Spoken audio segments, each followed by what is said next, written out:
Mesdames, Messieurs, bonsoir et bienvenue à cette grande édition d'information sur la télévision La Bari, les titres de ce journal.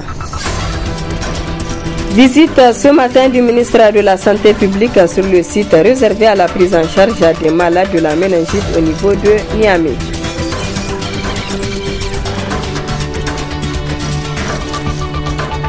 Lancement ce matin à l'université Abdou Moumouni de Niamey de la 8e édition de la semaine scientifique, culturelle et sportive de l'étudiant à la faculté de lettres et sciences humaines.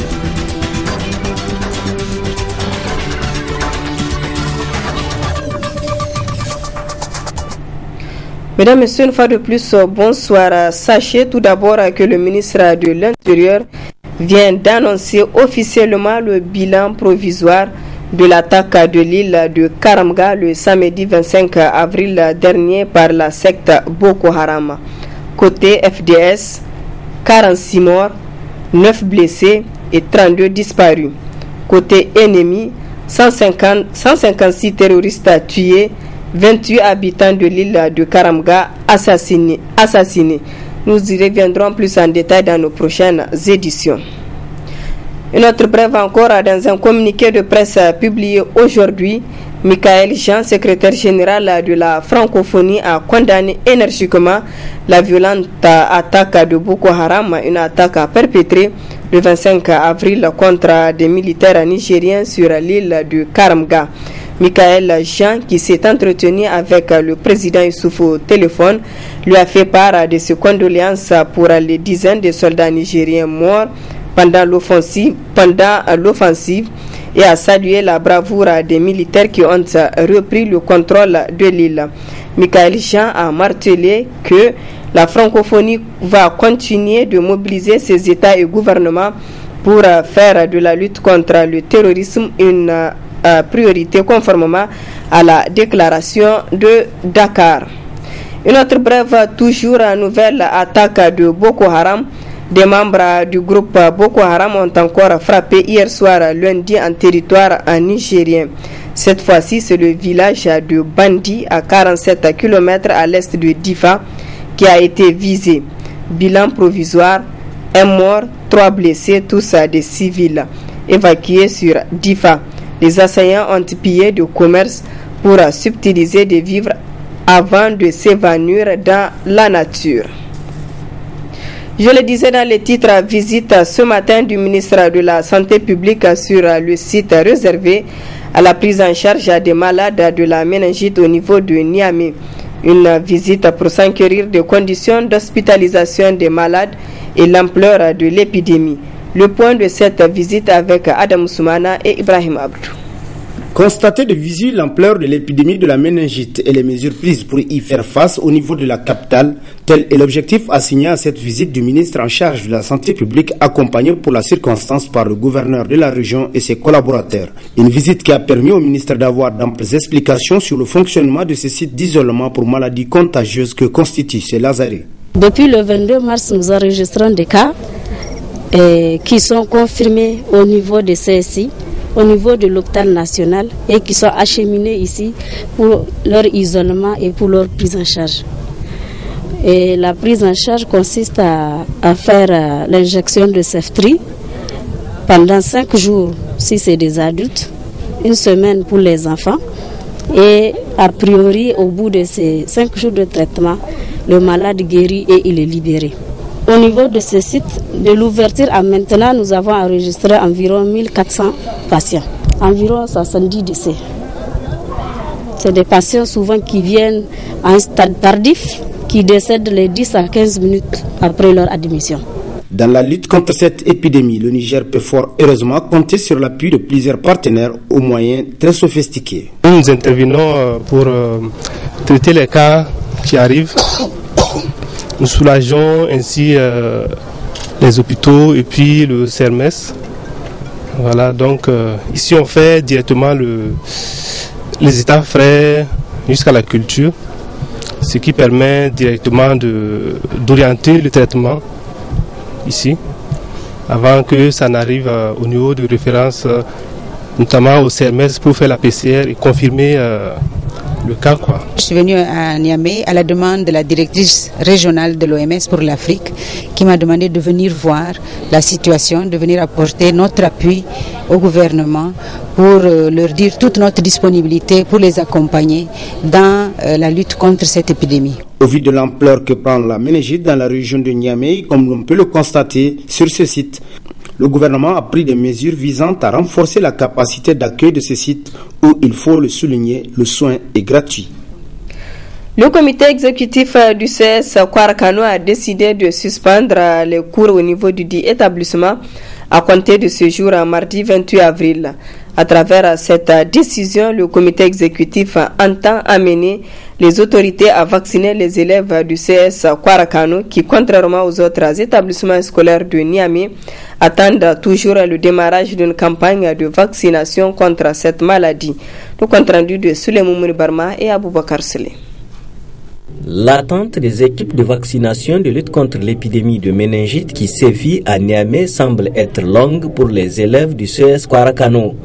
Une situation qui a provoqué la colère de ces derniers qui jugent déséquilibrer la campagne de masse initiée vendredi dernier par les autorités en charge de la santé publique en vue de mettre les scolaires à l'abri du fléau. Dans un intervalle de 2 semaines, nous avons enregistré plus de 7 cas. 7 décès est causé par la méningite. Nous n'avons pas pu bénéficier de ce vaccin. Or que nous avons vu des écoles, des grandes écoles, où l'escolarisation d'un seul élève en classe de 6e dépasse dans les 700 000 francs. C'est dans ces écoles-là que la vaccination est faite et les campagnes de vaccination, ils sont en train de faire ces campagnes de vaccination dans les écoles privées où le parent d'un seul élève peut prendre en charge tout le vaccin qu'il faut pour toute l'école.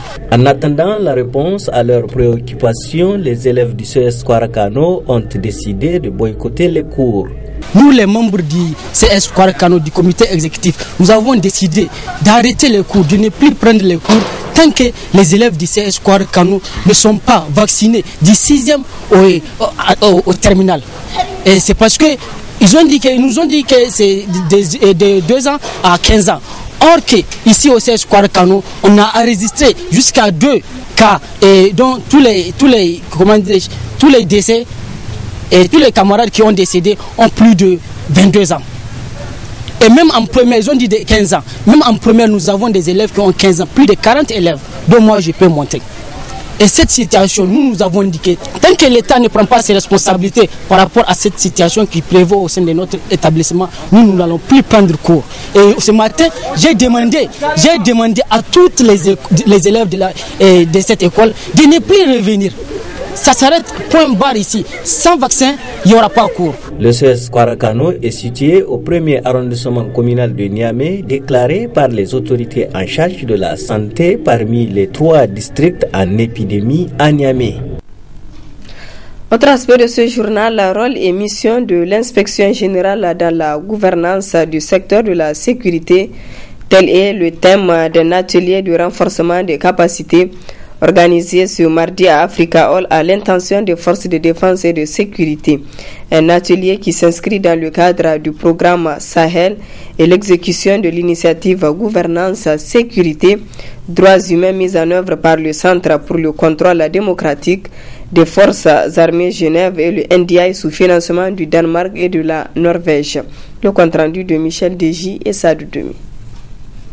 C'est un atelier qui fait suite à celui tenu à Dosso du 17 au 18 février dernier, avec pour thème la gouvernance du secteur de la sécurité et le contrôle parlementaire.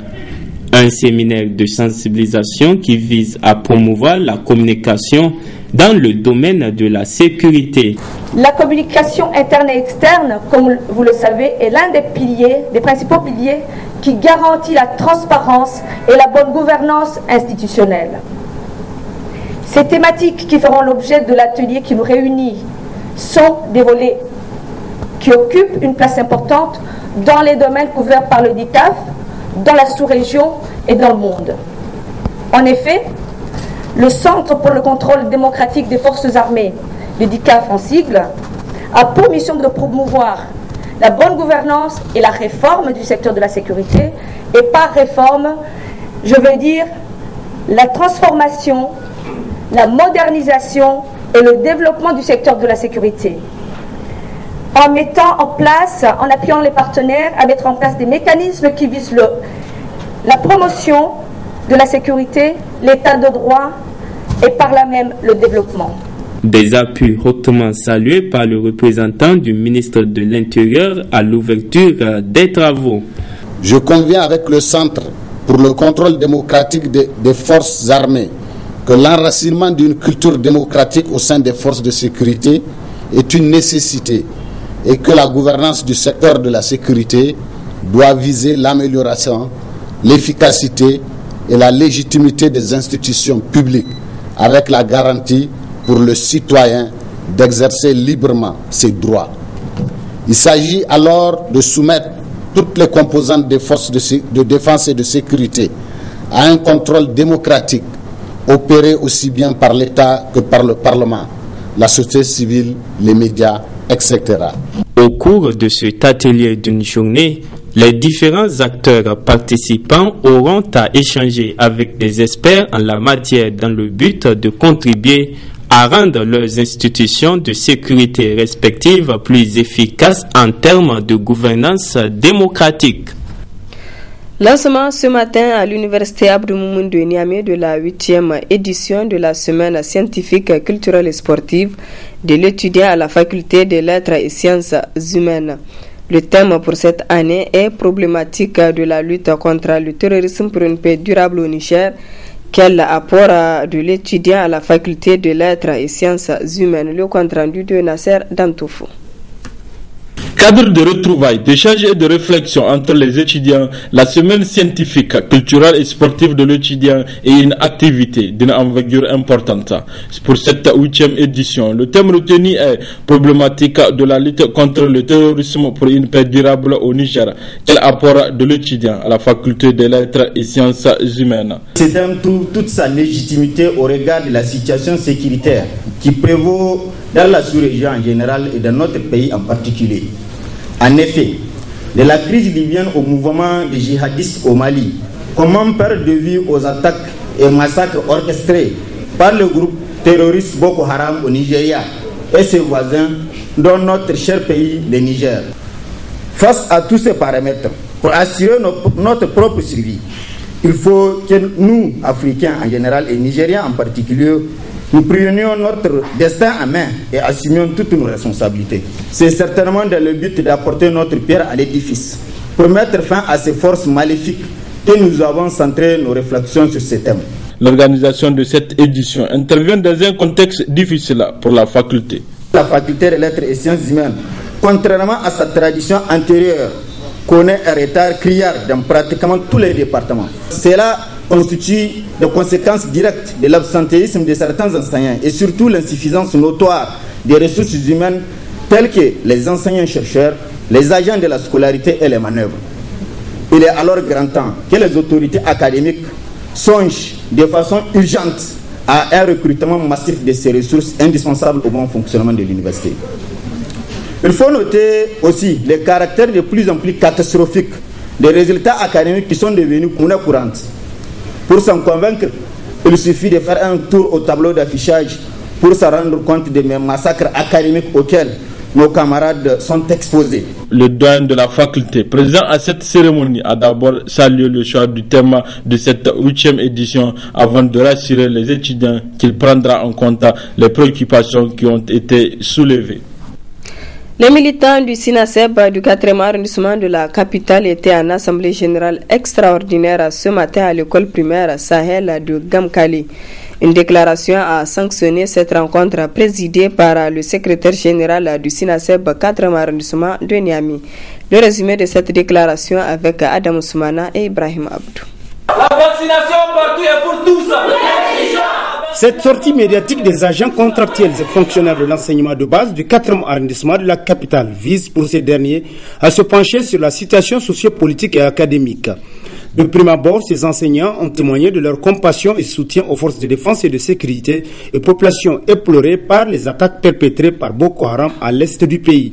Ils ont par la même occasion salué le bureau exécutif national du SINASEP suite à son retrait du CEPRAS avant de porter à la connaissance de l'opinion publique leurs décisions prises à l'issue de cette rencontre. Nous fustigeons nous aussi au niveau de la section Niamey 4 et d'ailleurs c'est l'objet de notre point de presse aujourd'hui, la manière discriminatoire par laquelle les autorités de la 7e République ont choisi délibérément d'écarter le 4e arrondissement Niamey 4, alors que nous comptons aujourd'hui dans nos écoles plus de 40 morts. Et même si nous ne tenons pas compte des élèves, même les enseignants et enseignantes sont aussi atteints par la méningite. Nous disons et nous appelons d'abord les autorités de la 7e République pour qu'ils arrêtent.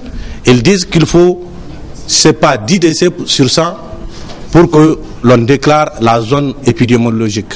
Nous nous disions que non. Il faut vacciner nos enfants parce qu'ils sont en train de mourir. Il faut vacciner nos collègues enseignants parce qu'ils sont en train de mourir. À Niamey 4, nous l'avons dit, rien que les élèves, nous avons décompté 40 morts. Donc la situation est très grave. Nous appelons les parents d'élèves de Niamey 4, parce que si le gouvernement ne le fait pas, il faut que ce soit nous, enseignants et parents d'élèves, qui décidons.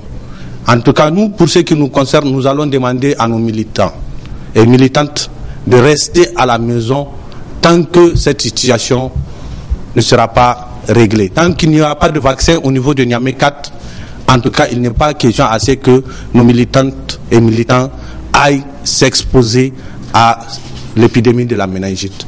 Donc, nous appelons l'ensemble de nos camarades sur ce point de presse et aussi les parents d'élèves de garder leurs enfants à la maison jusqu'à ce que les autorités décident de vacciner la commune Niamey 4. Une décision qui interpelle les décideurs politiques nationaux et l'ensemble des partenaires de l'école nigérienne à prendre les mesures idoines qui s'imposent afin de sauver l'année scolaire 2014-2015.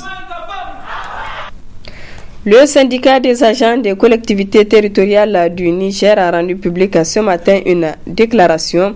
Il s'est agi pour le Sakoten à travers cette sortie de se désolidariser de la déclaration rendue le vendredi dernier par le collectif des syndicats des travailleurs de la ville de Niamey. Le résumé avec Asman China et Halidou Pourema. Cette déclaration du syndicat des agents des collectivités territoriales du Niger vient en réaction à celle rendue le vendredi dernier par le collectif des syndicats des travailleurs de la ville de Niamey. Visiblement, le Sakoten ne se sent pas concerné par cette déclaration. La coordination du Sakoten constate avec désolation et amertume les propos discourtois tenus par un collectif statutairement inexistant à l'encontre des deux vaillants responsables de la ville ayant jusqu'à demander leur départ des postes qu'ils occupent. En effet, depuis la nomination de ces deux responsables, le conseiller technique principal chargé des affaires générales et la directrice des affaires domaniales, pour rompre avec le désordre de la rencontre performance. Ils travaillent sans relâche pour assainir et rendre plus efficaces les services dont ils ont la charge. C'est assurément ce qui gêne les autres car ils ont plus à gagner dans la gabegie et le système mafieux qu'ils ont délibérément mis en place. Connaissant bien les auteurs de cette déclaration et leurs complices, cette attitude comportementale affichée n'est ni plus ni moins qu'un vaste complot contre les dits responsables parce que, leur refusant toute demande indécente de la gestion des affaires publiques. Le Sakoten a également apporté des précisions sur d'autres points évoqués par les auteurs de la déclaration du collectif des syndicats des travailleurs de la ville de Niamey. S'agissant de la régularité des salaires, depuis l'installation des autorités actuelles de la ville, les salaires ont été régulièrement payés chaque mois et à la date d'aujourd'hui. On n'enregistre aucun arriéré de salaire malgré les multiples difficultés que la ville rencontre. S'agissant de la cité des agents de la ville, le lotissement est en cours d'exécution.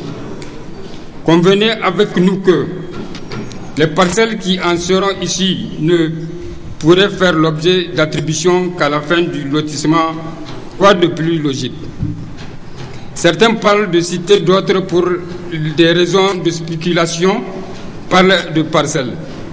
Mais que veulent-ils au juste? S'agissant de la suspension de tous les contrats qui sont à terme, il se rappelle, depuis plusieurs mois, le président du Conseil a signé une circulaire dans ce sens qui a été affichée à l'intention de tous les usagers internes et externes de la ville. Donc, de notre point de vue, il relève de la mauvaise foi d'en parler sous forme de revendication. La coordination du SACOTEN a enfin mis en garde ceux qu'elle qualifie des accuseurs de faits qui s'immiscent dans la gestion interne de la ville.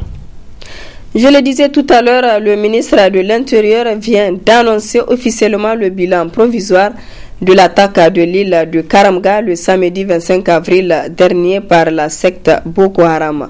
Côté FDS, 46 morts, 9 blessés et 32 portés disparus. Côté ennemi, 156 terroristes tués, 28 habitants de l'île de Karamga assassinés. On écoute le ministre de l'Intérieur, Hassoumi Massaoud. Suite à l'attaque menée le 25 avril 2015 par des éléments du groupe terroriste Boko Haram contre les positions tenues par les forces de défense et de sécurité sur l'île de Karamga, le bilan provisoire est le suivant. Côté forces de défense et de sécurité, 46 morts, 9 blessés, 32 portés disparus. Côté ennemi, 156 terroristes tués. 28 habitants de l'île ont été également assassinés par les terroristes. Le gouvernement et le peuple nigérien sont particulièrement horrifiés par cette ignominie. Des opérations de ratissage avec des moyens terrestres et aériens sont en cours dans le secteur pour retrouver les éléments des FDS portés disparus, rechercher et mettre hors d'état de nuire les auteurs de cet acte ignoble dont la cruauté est sans égale. En cette douloureuse circonstance, le président de la République et le gouvernement, au nom du peuple nigérien, présentent leurs condoléances les plus émues aux familles des disparus et à l'ensemble des forces de défense et de sécurité et souhaitent un prompt rétablissement aux blessés. Ils saluent la bravoure et la détermination de nos vaillantes forces de défense et de sécurité qui se battent jusqu'au sacrifice suprême pour défendre l'intégrité du territoire national et se félicitent de l'appui apporté par nos partenaires dans la lutte contre ce groupe terroriste. Nous réaffirmons l'engagement des plus hautes autorités à tout mettre en œuvre pour poursuivre la lutte aux côtés des autres pays amis contre ce groupe terroriste et autres forces obscurantistes. Pour avoir été sur les lieux, en compagnie du commandement militaire, nous témoignons que la position de Karamga est toujours tenue par nos forces de défense et de sécurité. C'est donc l'occasion de réitérer l'engagement du président de la République et du gouvernement à défendre la moindre portion du territoire national. En dépit des efforts importants déjà réalisés, le président de la République et le gouvernement entendent accroître les ressources et les moyens en faveur des forces de défense et de sécurité pour l'accomplissement de leur mission. Nous restons convaincus que malgré cette action lâche, le processus d'éradication de Boko Haram est bien engagé et demeure irréversible. Vive les forces de défense et de sécurité, vive la République, vive le Niger. Et puis cette brève du parti Lumana, le président de la coordination régionale Lumana Niamey vient de saisir le procureur de la République d'une plainte pour atteinte à la liberté individuelle et exécution d'un ordre manifestement illégal contre le gouverneur de Niamey et le directeur général de la police ainsi que les autres que l'enquête révélera et sollicite une suite judiciaire diligente à cette affaire. Pour rappel, la manifestation du 22 avril 2015 des militants Lumana au Nouveau Marché avait été interdite par les autorités municipales au motif qu'elle est organisée sur la voie publique. C'est alors que les organisateurs et militants du parti ont décidé de se retrouver au siège du parti où, à leur grande surprise, un imposant dispositif d'agents de la police nationale avait barricadé le lieu. Pendant ce temps, constatent les plaignants, le président du PNDS Bazoum Mohamed et le nouveau militant du parti Rose Zakou Jibou sillonnent à longueur de journée Niamey et l'intérieur du pays pour animer des meetings largement couverts par les médias en toute tranquillité. La plainte du Lumana déposée au parquet de Niamey est appuyée par le constat fait par maître Ibrahim Sandabagnou, huissier de justice, commissaire, priseur. Affaire donc à suivre. Les travailleurs du Niger, à l'instar de ceux du monde entier, préparent activement la fête du travail édition 2015. Faisons le point des préparatifs au niveau des différentes centrales syndicales avec Adam Soumana et Ibrahim Abdou. Les différentes centrales syndicales du pays s'activent à commémorer dans les jours à venir la 128e édition des tragiques événements de Chicago, des événements qui marquent la fête du travail de par le monde. À notre niveau, les préparatifs sont quasiment terminés, dans la mesure où, au niveau du traditionnel défilé, notre organisation a fait confectionner et livrer les uniformes, c'est-à-dire les pagnes qui serviront d'uniforme aux camarades qui vont défiler. Chaque année, par rapport au défilé, depuis 11 ans, pour des raisons d'amitié et de solidarité syndicale, nous défilons à la place Toumo avec l'USTN. Et cela, jusqu'à aujourd'hui, s'est toujours bien passé entre nous. Pour la Confédération nigérienne du travail CNT, nous avons presque fini, parce que pas dire que tout est fini dans la mesure où nous n'avons pas entamé le défilé proprement parlant.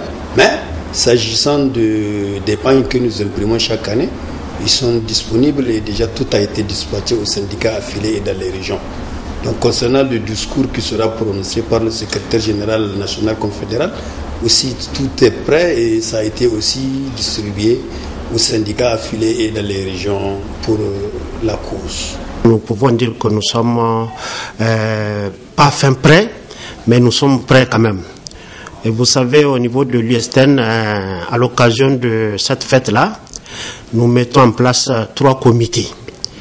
Et il y a le comité chargé de l'édition du journal, il y a le comité chargé du suivi des pagnes au niveau de l'ENITEX, qui est SOTEX aujourd'hui. Il y a aussi le 3e comité, le comité dit d'organisation, donc qui va coordonner donc le jour J, donc toutes les opérations de défilé. Une édition qui intervient à quelques mois de la tenue au Niger pour la première fois des élections professionnelles afin de déterminer la représentativité de chaque centrale sur l'échiquier syndical. La fête du 1er mai, c'est un événement et les élections professionnelles, c'est la première fois qu'on va les organiser dans ce pays. Et nous ne faisons pas l'amalgame. Chaque événement a sa tribune où on doit parler de ça, mais je suis tout à fait d'accord avec vous. Il faut qu'à l'occasion de cette fête-là, parler un peu. Dans notre discours conjoint USTN-UGTN, nous avons un peu ébauché la question des élections professionnelles. Cette année, en ce qui nous concerne, à l'UGTN, nous allons profiter de cette fête du 1er mai pour faire assez de communication par rapport à ces consultations, pour demander à nos camarades d'aller s'inscrire ou de s'inscrire auprès des recenseurs pour que leur nom figure sur les listes électorales, pour qu'ils puissent pleinement participer à ces consultations et faire triompher l'UGTN, c'est-à-dire lui permettre de figurer parmi les centrales syndicales les plus représentatives au Niger. Au niveau de la Confédération nigérienne du travail, nous sommes en train et nous sommes là-dedans. À l'heure actuelle où nous sommes assis, nous sommes dedans, nous sommes en contact permanent avec les syndicats affiliés tant en région, dans les départements et dans les communes. Donc c'est vous dire que c'est un challenge pour la CNT. Nous voulons prouver à la face du monde et à la face des Nigériens, et on demande la mobilisation de tous les travailleurs pour que, comme vous l'avez dit justement, effectivement ces élections professionnelles se tiendront, Inch'Allah, si Dieu le veut bien, le 22 octobre 2015. Rendez-vous alors, plaise à Dieu, le vendredi 1er mai 2015 pour le défilé des travailleurs nigériens qui promet d'être riche en couleurs cette année. Voilà, mesdames, messieurs, ici s'achève ce journal. Merci à vous de l'avoir suivi.